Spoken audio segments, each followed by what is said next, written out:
Hey everyone, it's Rick and Kseniya back with your weekly recap, number 42. What kind of week have you had, Kseniya? Oh, it's been a crazy week. I don't know if I'm saying it too often, but in a good sense of. So I'm getting ready to LinkedIn Live later today. I hope that you remember about that, right? I do remember I have to change my shirt in a second, and the only thing I'll tell you, it's more than just LinkedIn Live. It's got a YouTube stream, and they're pinning it on Facebook. So Oh, TriCasting. So it's gonna be a big deal. I might need to brush my hair for that one. oh yeah. So I expect that the wider community, Veeam community, will join us because we're going to talk about Veeam community programs. We're going to talk about Veeam legends. We're going to have Michael Paul, one of the Veeam legends, joining us and talking about his own experience with the program. I'm excited.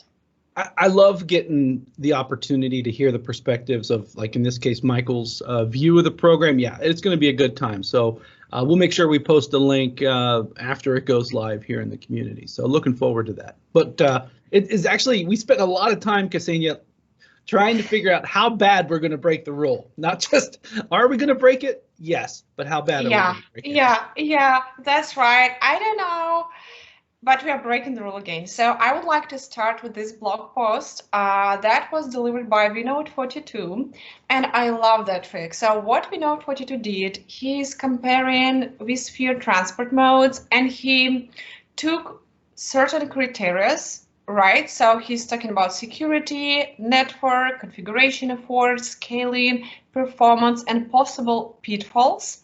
And by using these criteria, he's comparing all of the transport modes. Yeah, I love this type of stuff. And vNote's shared some transport mode perspective before. So these are the types of things that make a big difference for VMware environments on your overall throughput, performance, the footprint of your configuration, and honestly, the work to just get it set up.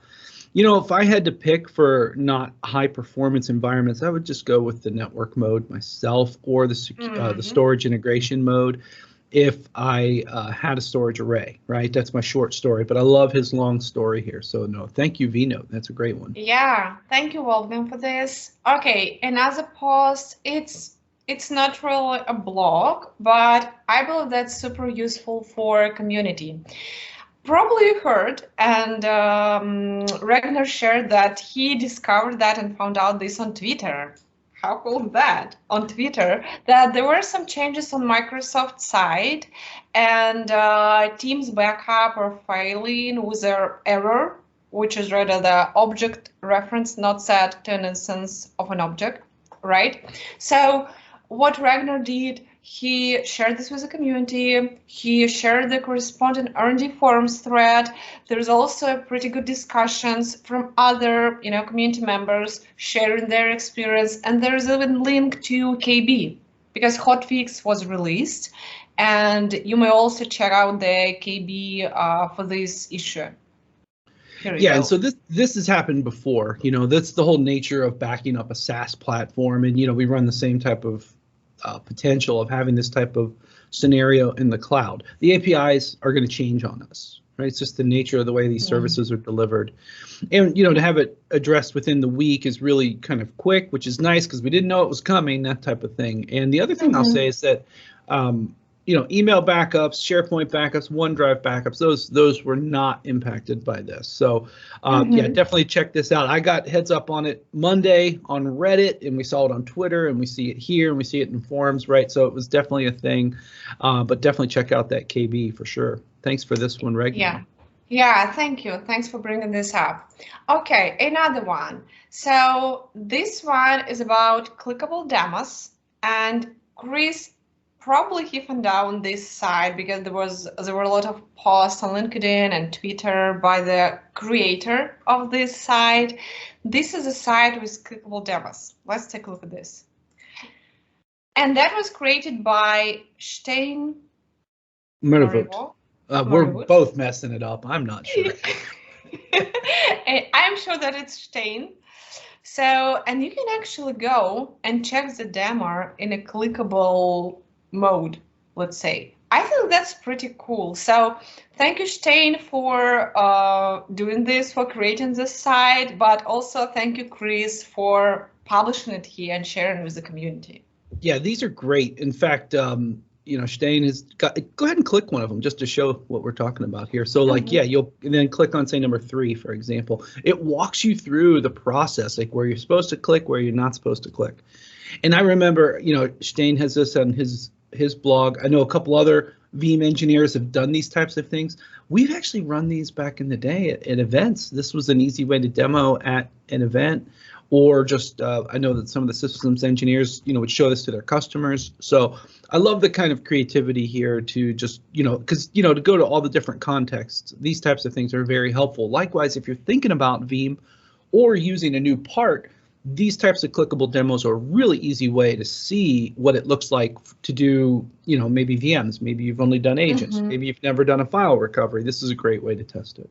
Yeah, I agree with you. And again, thank you for highlighting. Thank you for sharing this with the wider community, because I'm not sure if Stijn is on Community Hub, but definitely from this time he should be. Okay, so breaking the rule post. The rule breaker. Oh, yeah, this guy. This guy. So I wanted to highlight this post as well. It's written by vnote42, and he shared interesting insights here. So there was a blog post on vmware.com about performance best practices for VMware snapshots, and vnote42 sharing some test results with us, recommendations, and I mean, of course, he's sharing the link to this original post. But you know, I think that's a learning journey. Like, it's never-ending learning journey. And if there is a possibility to find out something new, to explore something new, and especially when it's about performance, I think, you know, that's something that should be shared with community. Yeah, I agree. And the VMware snapshot is one of those moments and one of those things that can put the most stress on your storage system, and it can affect other things. So having this, you know, as you know, which of the VMware storage technologies provide it, and there's a lot. In fact, there's, and if I go back up to the top, I don't even think he had NFS on there. Yeah, so there's even another type of storage available, right? That is, it might be covered in the blog link, but the thought here is that, you know, some of the newer VMware storage technologies like vSAN, you know, it doesn't suffer as much, right? And then, you know, if you look at vVol with the storage integrations, those can do better too, because the storage system is going to do the work. So if you're making a decision on your storage platform for VMware, this is a great perspective. And you know, vNote, nothing gets by him. I mean, all the details. I love it. I love it. Yeah, thank you, vNote. So you made it twice to this recap today. Yeah, the rule breaker. Yeah, I love it. Rule breaker, yeah. So that's it for today. And just to remind you that today, in a few hours, Rick Vanover and Michael Paul, we're inviting you to our LinkedIn Live about Veeam Legends. It's not on LinkedIn Live, I know, it's streamed across all the platforms, including YouTube and Facebook. Yeah, we're looking forward to it. It'll be fun. We're going to just have some nice organic questions, but also a little bit of trivia, right? We got to twist. Yeah, it's yeah. That's right. So we are getting ready to this, and we prepared something really fun. I look forward to that. Yeah. All right. Thanks everyone for watching. That's it for today, and see you in community.